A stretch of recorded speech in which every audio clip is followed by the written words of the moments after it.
In addition to being home of one of the most prestigious universities in the United Kingdom, St Andrews Castle is at the heart of several legends and ghost stories, all tied to its tumultuous and bloody history. The most famous legend associated with the castle was the one of Cardinal David Beaton. In 1546, the cardinal, a powerful man who opposed the Protestant Reformation, ordered the murder of a reformer.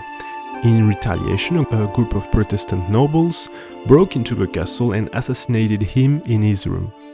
His body was then hung from a window to be exposed to the crowd, before being thrown into the castle's infamous Bottle Dungeon, a dark and humid underground crypt.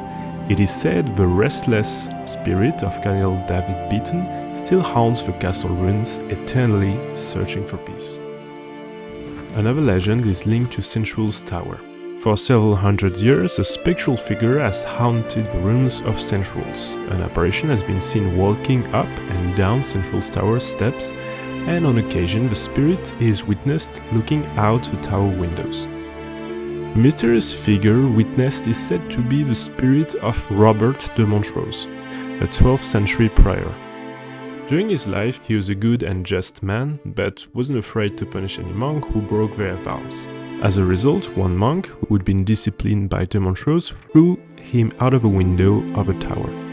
Today, Robert's spirit is said to be kind and caring. His presence is believed to be a good omen, and anyone who sees him while on the stairs is said to be guaranteed safe passage up and down the stairs.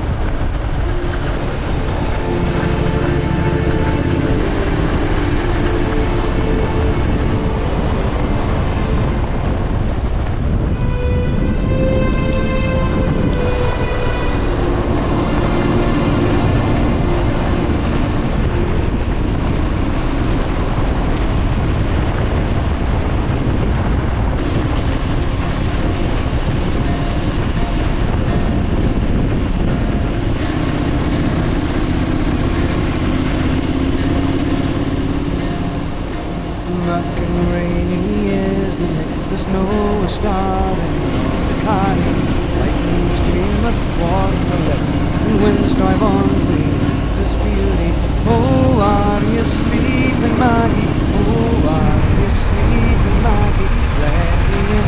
Aloud the linn is round over the wall of craggy. Fearful sauce the Burtree bank, the rifted wood roars wild and dreary. Loud the iron yet does clank, and cry who lets Max Meary. Oh, are you sleeping, Maggie? Oh, are you sleeping, Maggie? Let me in. For loud the linn is rowing over the wall of craggy. Up in my breath a dark speak, for fear arouse your walker right daddy. Calls the blast upon my cheek. Oh, rise, my bonny lady. Oh, are you sleeping, Maggie? Oh, are you sleeping, Maggie? Let me in. For loud the linn is rowing over the wall of craggy.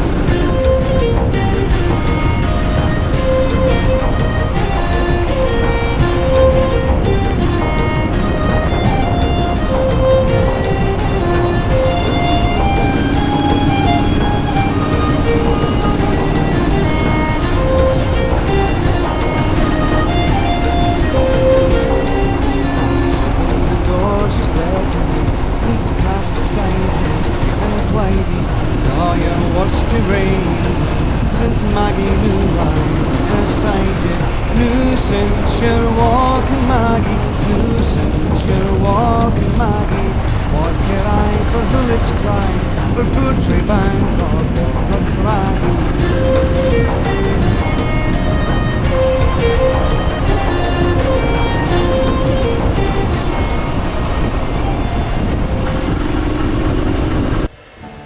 On my way out of the Cairngorms mountains, I stumbled upon a Bremer castle. The legendary ghost of Bremer is the Black Colonel, John Farquharson, who led the burning of the castle in 1689. When he died in 98, he requested burial in the chapel of the Seven Maidens at Inverie, but instead he got buried at the Kirk of St. Andrews at Bremer. His coffin reappeared on the surface the following morning, and after this happened 3 times, he was finally buried at Inverie. The Black Colonel is said to still linger at Bremer.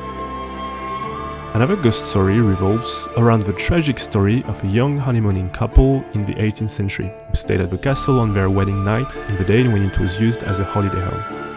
When the bride awoke and couldn't find her husband, who actually went hunting, she feared she had been abandoned, so she threw herself out of the main turret.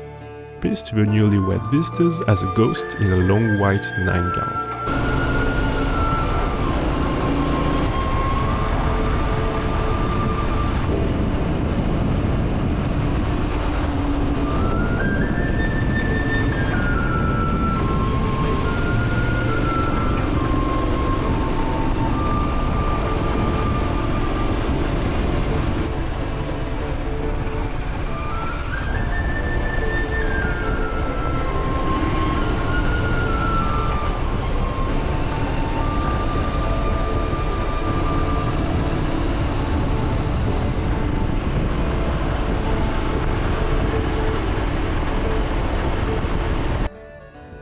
In the early evening, I met my friend Paddy at Dunotar Castle.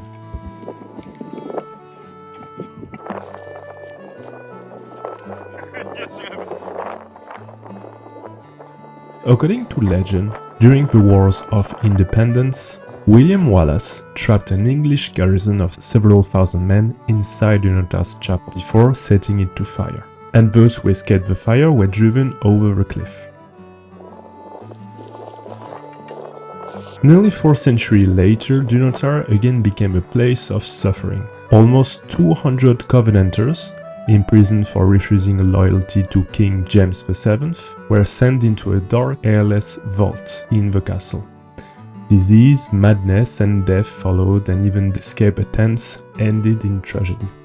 Today, the vault remains one of the castle's most haunted sites.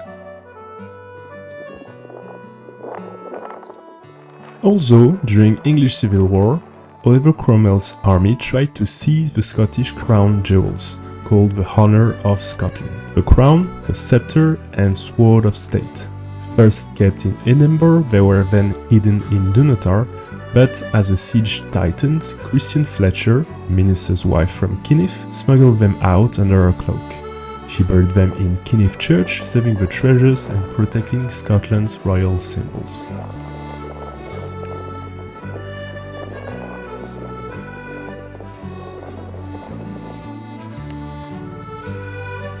Very small.